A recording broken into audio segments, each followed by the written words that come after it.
afternoon to you. Here is the news desk at 3 on NTN 24. I am Mina Daniels. The federal government, in collaboration with the World Bank, has committed $600 million for the rehabilitation of 200,000 kilometers of rural roads across the country. Minister of State for Agriculture and Food Security, Aliyu Sabi Abdullahi, says the initiative will be implemented through the Rural Access and Agricultural Marketing Project, RAMP. Musa Baba Aliyu reports. Records indicate that there are approximately 200,000 kilometers of rural roads in Nigeria, of which about 40,000 kilometers are in poor condition. This has been identified as a significant obstacle to the social and economic well-being of millions of rural dwellers. For instance, in a community located in Ndoku West local government area of Delta State, many farmers, including women and the elderly, rely on motorcycles and bicycles due to poor condition of the rural roads. If you want to go and fetch water, you can go with it. If you are going out, you can go with anything, anywhere that you are going to. The federal government partnership with the World Bank, therefore, aims to construct these roads in the 19 states across the country. The project will be executed under the Rural Access and Agricultural Marketing Project, RAMP. The World Bank has agreed to support the ministry in its quest for the attainment of food security through a facility that is currently ongoing and discussions ongoing with that respect. The Minister of State for Agriculture and Food Security, Aliyu Sabi Abdullahi, announced that out of the $600 million, federal and state local government will provide $100 million as counterpart funds. According to the agreement, benefiting states are required to establish rural access road authorities and state road funds to ensure road maintenance and sustainability. Federal components will enable us to intervene in selected and strategic locations where there is massive agricultural production activities requiring that we intervene to allow evacuation of foods and at the same time promote the marketing of these products. The road projects are expected to improve the transportation of agricultural produce, enhance farmers' incomes, and help eradicate poverty among rural communities. Musa Baba Aliyu, NTA News. And Kogi State Chief Judge Justice Josiah Majabi has called on the management of the Kutun Karfi Medium Security Custodial Center to pay more attention to the welfare of inmates in their custody. He made the call during his visit to the facility alongside other judicial officers in the state. Jonathan Omojali reports. The Kutun Karfi Medium Correctional Facility currently houses 206 inmates, with 21 convicts and 185 awaiting trial. The visit by the Chief Judge was aimed at ensuring that no inmate was unlawfully detained or held beyond the legally stipulated time. The visit also afforded Justice Majabi the opportunity to interact with the inmates and those in charge of their cases. While noting that most of the cases were still very fresh, the Chief Judge called on the prison management to pay adequate attention to inmates with health challenges. He cautioned against any form of maltreatment, urging facility officials to treat inmates humanely. At the end of every month, if not every week, let your officers report on every case they have handled within the period under review, so that you know what is happening to these people. Following the review of their cases, Justice Majabi ordered that 5 inmates whose trials are pending in Okene but are held at the Kutun Karfi facility be transferred to Okene to facilitate their trials. Additionally, 2 inmates were released after completing their sentences, thanks to the payment of their fines by a non-governmental organization, Victory Adewale Foundation.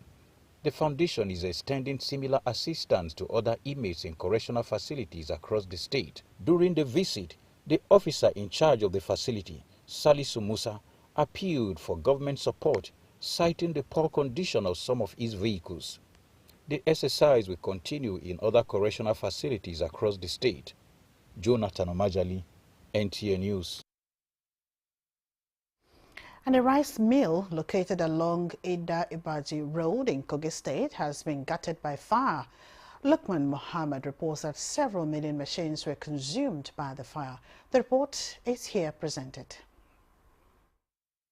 According to an eyewitness, no cause of the fire incident was established as at the time of filing in this report. Owner of the mill, Dauda Tenimo, however, says no life was lost but property worth millions of naira was consumed by the fire. He appealed to government at all levels and public-spirited individuals to come to his aid. I mean that I was told the fire come down. I said, why fire can't come there? Then as you rush there, I see everything, they burn, everything they burn. Chairman, Rice Millers Association, Ida Local Government Area, Al-Hassan Abubakar described the worth of the property in millions of naira.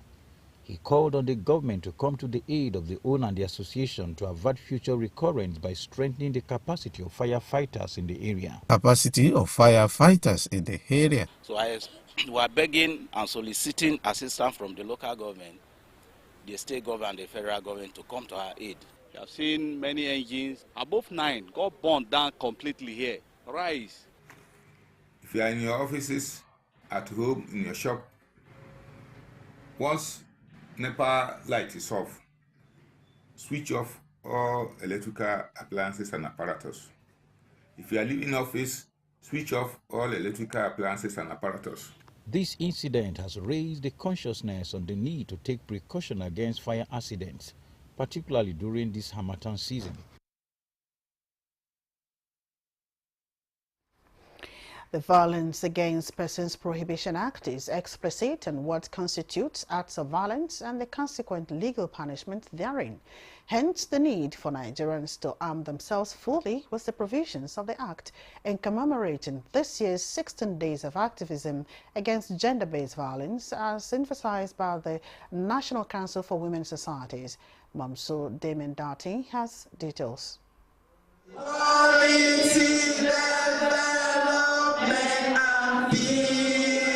The intentional act of inflicting physical, emotional, psychological harm, injury or pain on a person is termed abuse, including what some consider traditional rites of female circumcision, which is in reality female genital mutilation.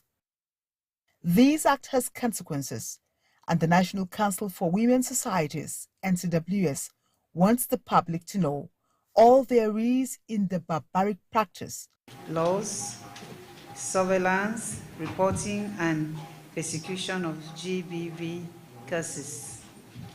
This program is a critical step towards our collective goal of eliminating female genital mutilation and other forms of gender-based violence, GBV, in Nigeria. It is estimated that over 200 million girls and women worldwide have undergone FGM, with Nigeria having one of the highest prevalence rates. The practice of FGM has serious physical and emotional consequences for girls and women, including chronic pain, infertility, and even death. The major obstacle to achieving gender equality and empowering women and girls. It's a violation of human rights and a major public health concern.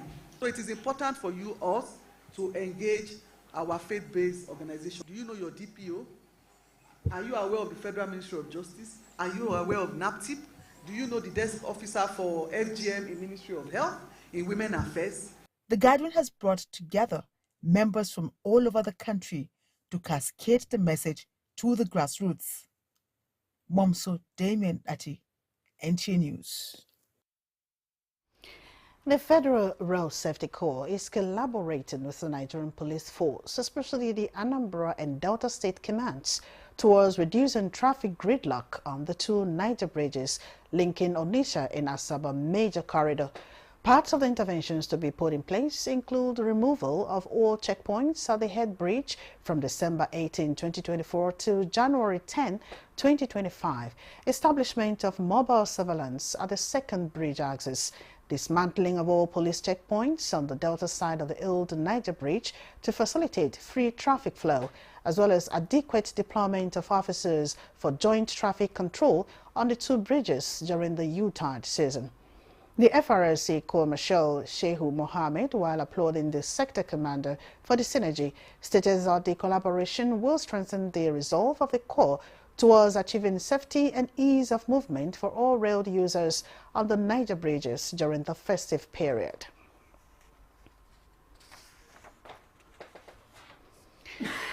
It is another early Christmas celebration for senior citizens across the country as Nigeria's First Lady Oluremi Tinubu flags off the second edition of Renewed Hope Initiative Elderly Support Scheme nationwide. Under the program, a total of 9,500 aged will each receive the sum of 200,000 naira as support from the RHI.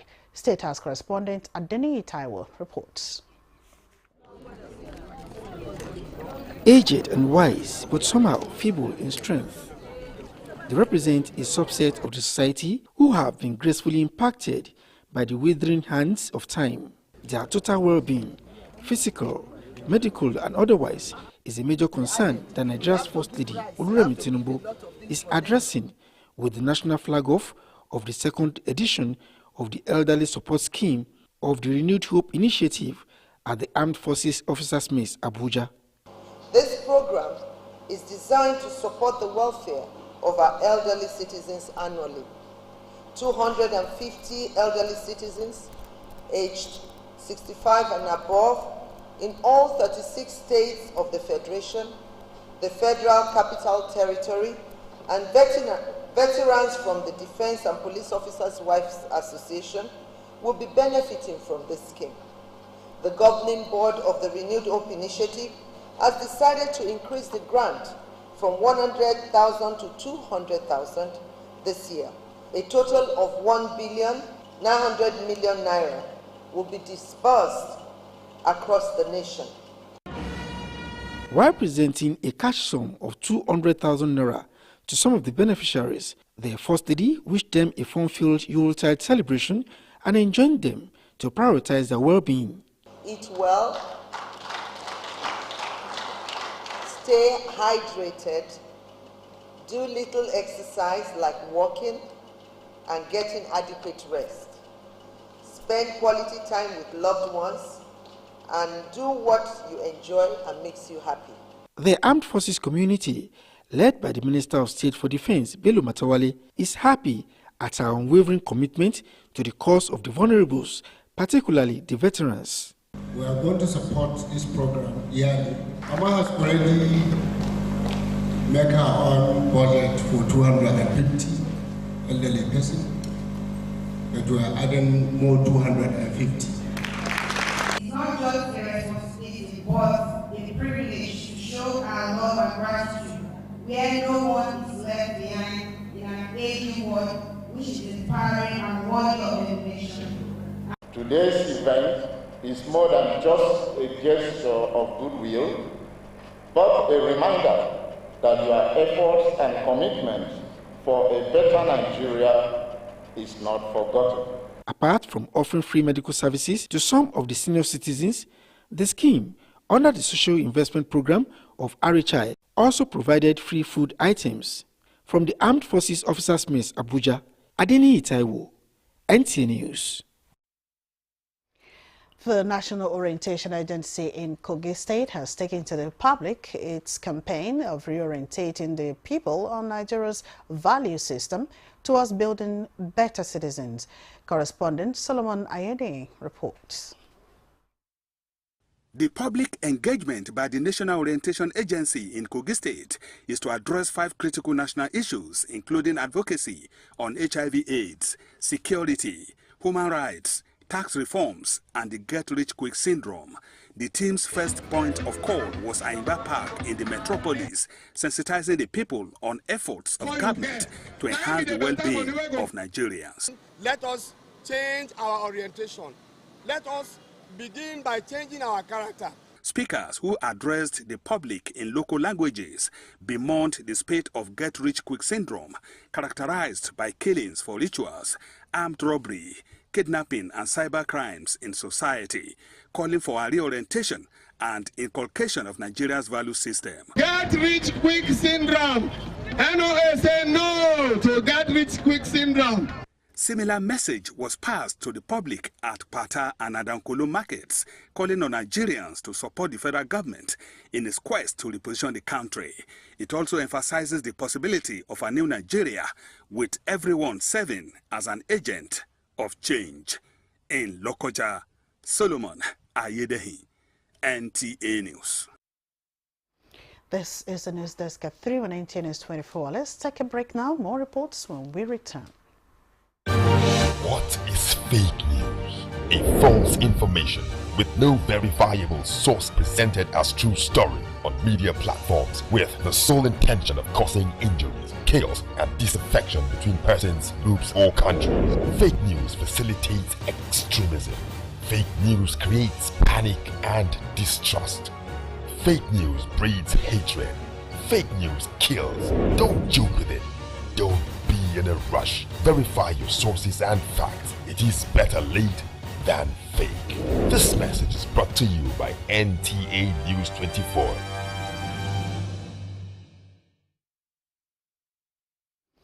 Thanks for joining us again. The Nigeria's leadership in fostering collaboration within the West African sub-region reinforces Nigeria's commitment to ECOWAS after fulfilling its portion of the regional bloc's levy. Garba Nata'ala has highlighted this and more takeaways contained in the communique of the recently concluded 66th ECOWAS Summit in Abuja, chaired by the ECOWAS Chairman, President Bola Tinubu.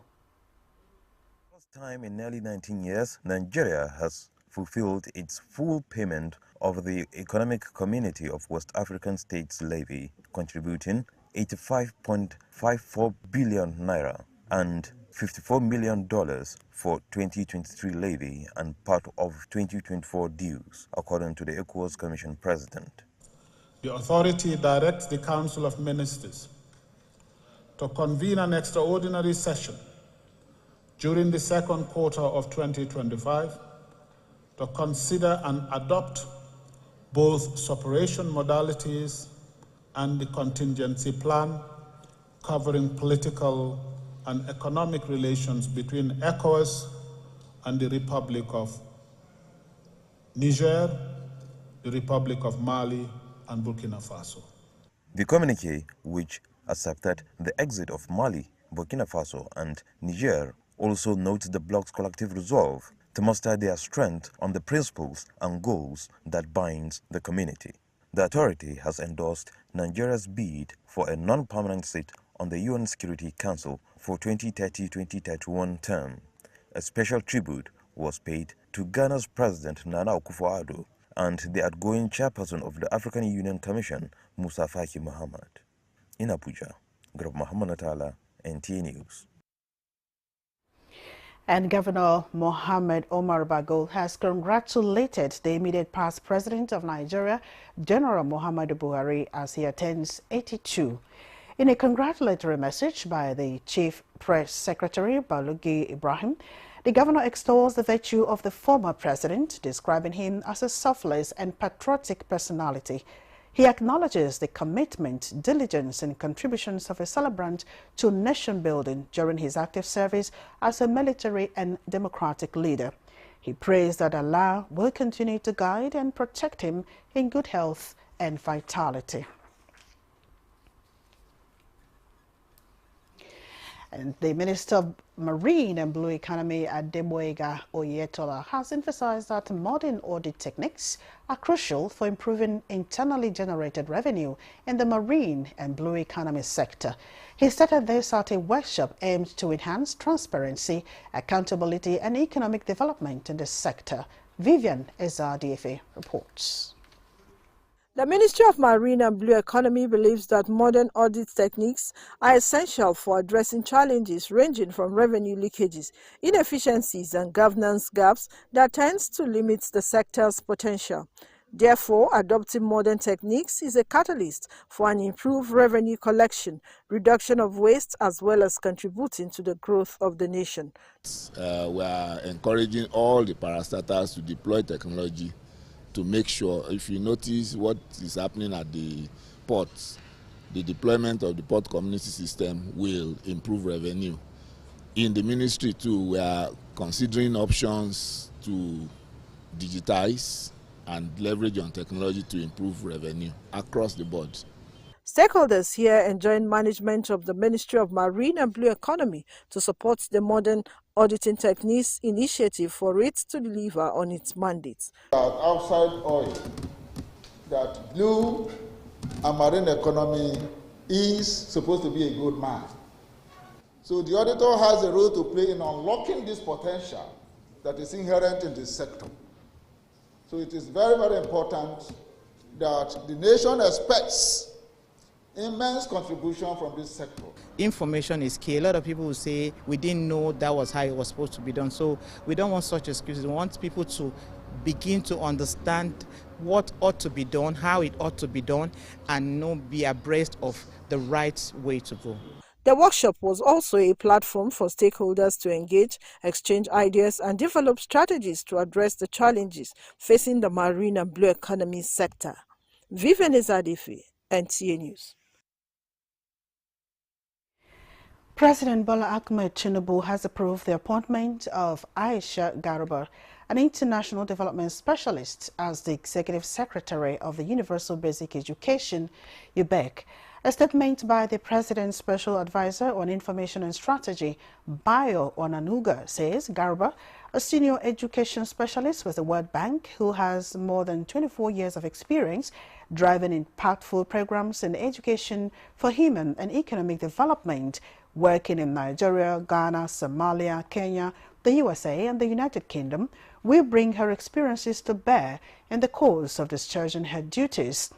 Apart from being actively interested in and involved in human development issues, the development specialist will share her rich network with governments, development partners, and communities, as well as the skills she acquired working in fragile, conflict, and violent settings to deliver sustainable solutions in basic education.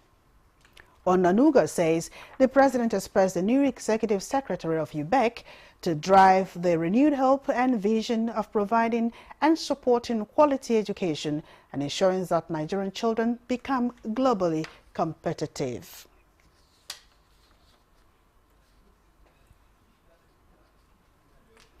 And similarly, in a world where diversity can be a guide, one community in Nigeria's capital city, Abuja, is building bridges. Correspondent Ibrahim Hamidu captures the magic as Christmas carols blend with the vibrant rhythms of Nigerian culture inside the RCCG Desire of Nations Church, where the spirit of unity and celebration comes alive.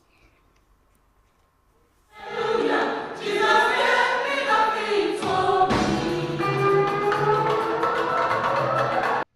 The mass choir Wazobia Christmas Carols was more than just a festive event. It was a testament to Nigeria's rich cultural heritage and the power of unity in diversity.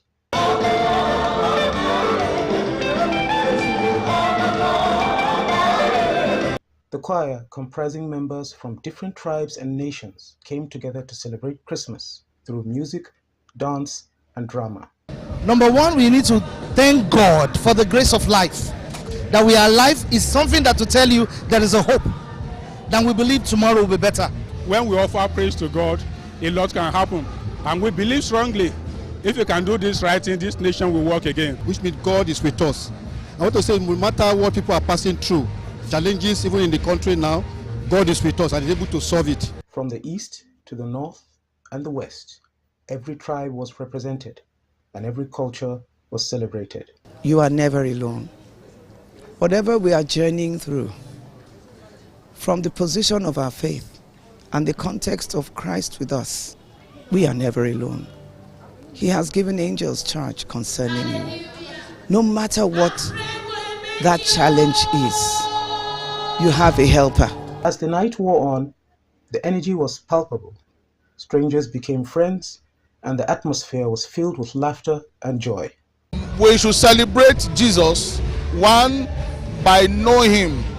He must actually be born into our hearts, and when he's born into our hearts, we should also celebrate him by telling of his work to others. And I wish all Nigerians Merry Christmas. Let's rejoice, let's celebrate, because it's a time of our celebration. Jesus is born. Hallelujah. the Christmas message was clear. Unity is possible, and it's the key to a brighter future. In Abuja, I'm Ibrahim Dan Hamidu, NTA News. And on that beautiful note, we conclude the news desk at 3 on ATNS 24. Thank you for watching. I am Mina Daniels.